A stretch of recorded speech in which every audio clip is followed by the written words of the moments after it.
Hi guys, it's me Jo and welcome to my channel. So, yung may share ko ngayon guys is about papaano ba i-manage ang homesickness.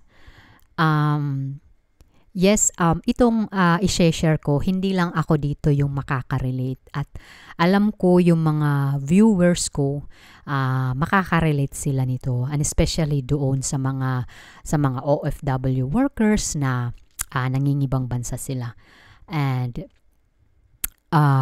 yung kanilang sakripisyo na para sa kanilang kinabukasan ng kanilang mga anak, kinabukasan nilang mag-asawa, and kahit alam nila yung tawag nito, kahit alam nila mahirap para sa kanila na isakripisyo ang pagiging isang ina or pagiging isang ama, pagiging isang asawa, pagiging isang anak.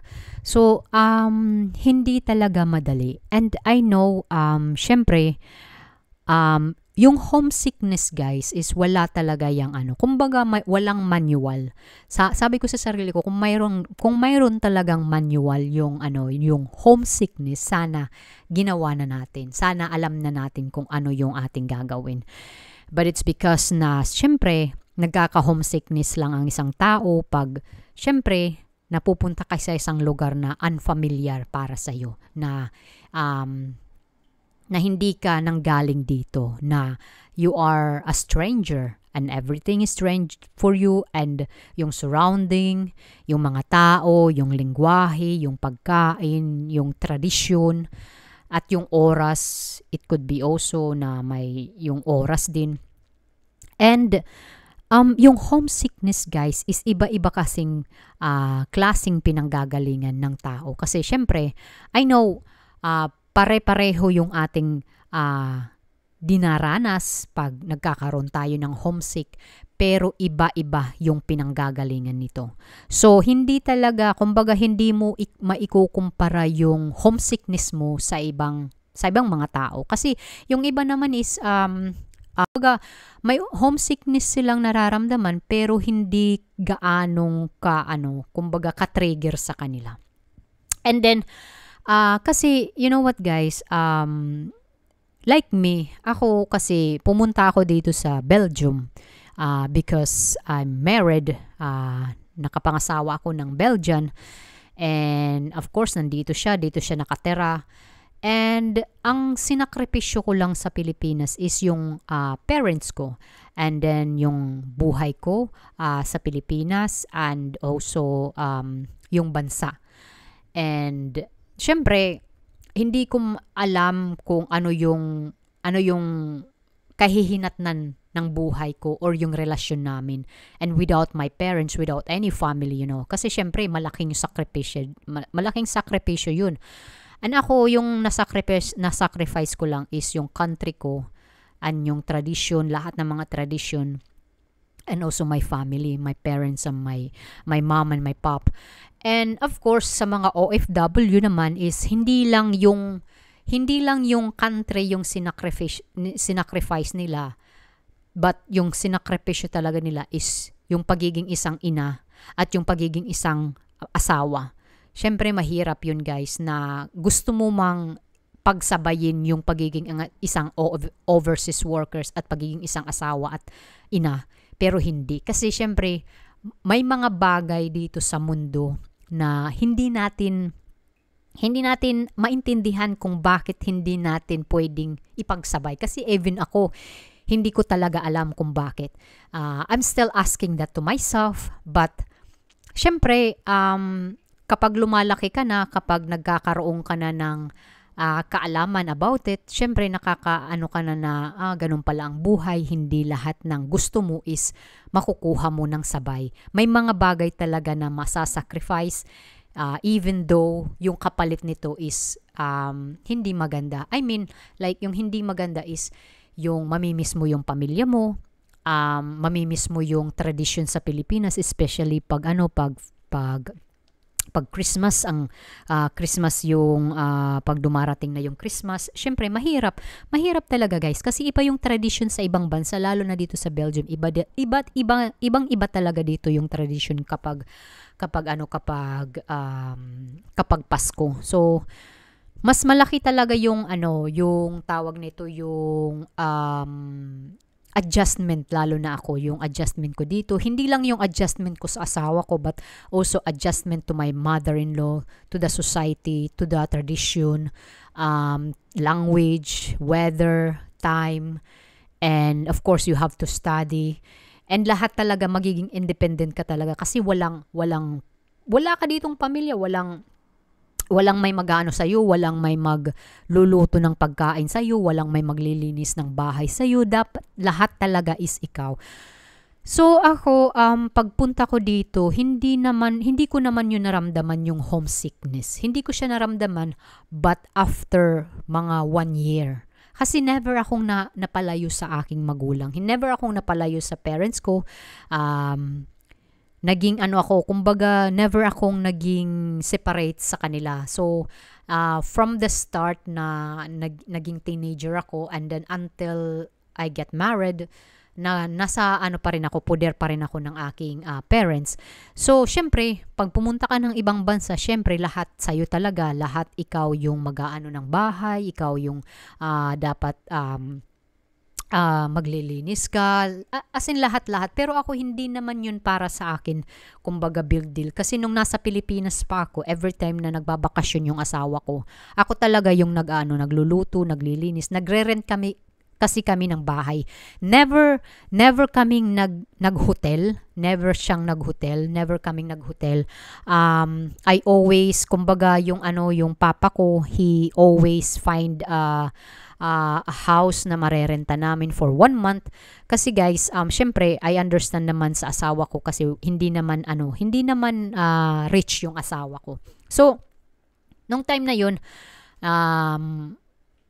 kumbaga feel ko na talaga yung pagiging asawa, but it's only kumbaga a small period lang kasi pagkatapos na ng 1 buwan, babalik na siya dito. Pero iba talaga pag nakatira ka na sa lugar ng asawa mo, and especially is lahat bago. Lahat mag-a-adjust ka, lingwahe, lahat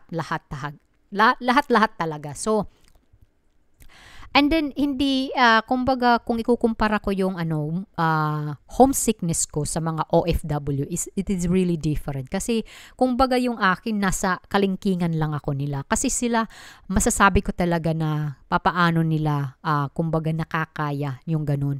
And of course syempre ang pagiging isang overseas workers is dapat talaga is matatag ka sa kumbaga hindi lang sa panlabas na matatag ka, but also sa panloob.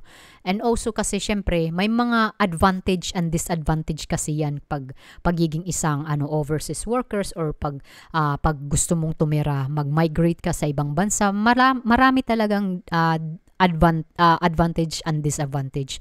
Pero hindi lang mo titingnan yung mga disadvantage. Dapat titingnan mo rin yung mga advantage na nangyayari. Kasi ako guys, yung naramdaman ko lang guys, yung mga disadvantage para sa akin yung mga disadvantage ko is nung nagkaanak ako. Yun ang pinaka-disadvantage para sa akin. Kasi syempre pag nagtatrabaho both kayo mag-asawa, walang may magbabantay sa anak mo.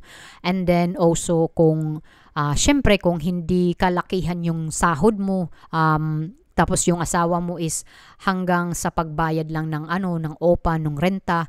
Kasi siya yung nagbabayad ng renta kasi mas malaki yung sahod niya kaysa sa akin. Tapos ako is hindi so gaanong malaki, but at least I can still help him.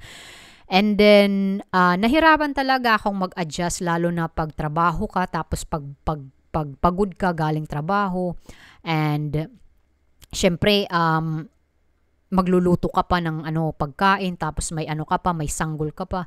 So ang hirap nung time na yun, hindi pareha sa Pilipinas na may pamilya ka, may mother ka na mag-aalaga sa anak mo while you're cooking, or while you are at work, something like that. At also dito guys, yung disadvantage talaga dito is lahat talaga is you have to pay it. Walang libre talaga dito. Ang mas maganda lang dito kasi is kapag may anak ka, may natatanggap kang pera sa gobyerno. But yung money na yun, yung pera na yun is para sa anak mo.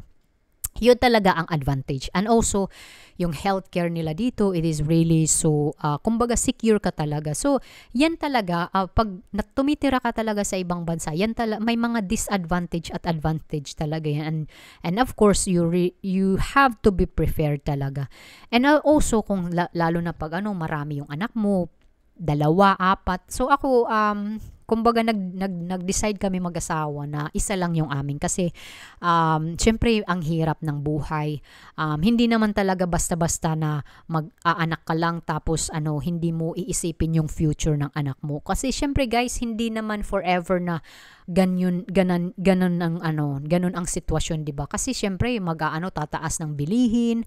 Of course, pag lumalaki yung anak, mas nagiging expensive din yung mga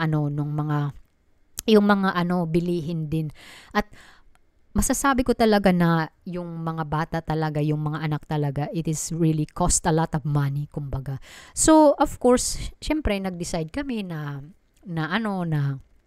tawag nito na isa lang yung anak namin.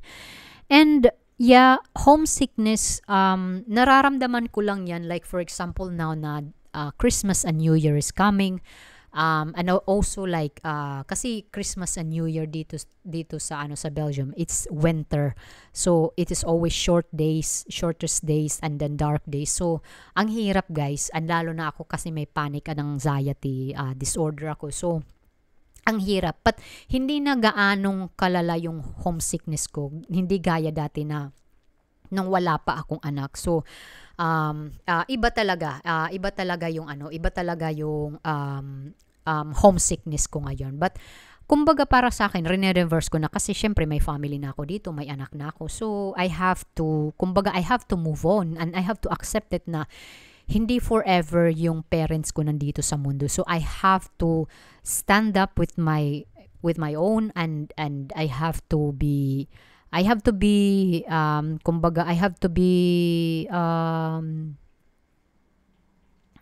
responsible for everything talaga. So yun. And ito yung mga ginagawa ko kapag tawag na ito, kapag naho-homesick ako. And of course, para sa mga OFW, kung ikaw ay nasa bahay, kung ang trabaho mo ay nasa bahay, syempre, ang gagawin mo lang is i-focus mo yung yung trabaho mo. I-focus mo lahat doon. Wag mong, kumbaga, yes, I know it's really easy for me to say it kasi hindi ako yung nasa sitwasyon ninyo. But, syempre, yan talaga ang kumbaga, yan talaga yung ninyo, pinili ninyo yung trabahong yan, kumbaga, and I know na, syempre, hindi ninyo gusto, but, of course, syempre, kumbaga, wala kayong choice. Ang kaibahan lang sa amin is, kaming yung mga nakapangasawa ng foreigner is, mayroon kaming freedom to decide to go back to the Philippines na kahit kailan namin gusto. Pero yung mga overseas workers, of course, you have to finish first your contract and then you can go back to the Philippines. But of course, 'di ba? So kailangan talaga na magtiyaga ka talaga. At kailangan mo rin kumbaga kapag tawag na ito, kapag may boss ka, kung ikaw ay isang overseas workers, dapat mong tandaan kung ano yung mga kumbaga yung rason mo bakit ka nang ibang bansa. So kasi doon mo talaga guys humuhugot ka doon sa doon ka humuhugot yung reason mo bakit ka nang ibang bansa, 'di ba? So kailangan mo talagang ilagay mo sa isipan mo. I know it is really hard and it is really difficult to say and to accept this a lot of yung advice ko, ang hirap, hindi talaga madali, lalo na pag nasa sitwasyon ka ng ganyan. Kasi guys, iba-iba kasi yung tao mag-isip. And syempre para sa'yo, 3 years is mahaba-haba. Kasi ganun din ako nung umpisa. As in talaga na sobrang bagal. And sabi ko sa sarili ko, bakit sobrang bagal? Pero nung nagkaanak na ako guys, grabe, sobrang bilis ng panahon. Hindi ko inisip na yung anak ko 8 years old na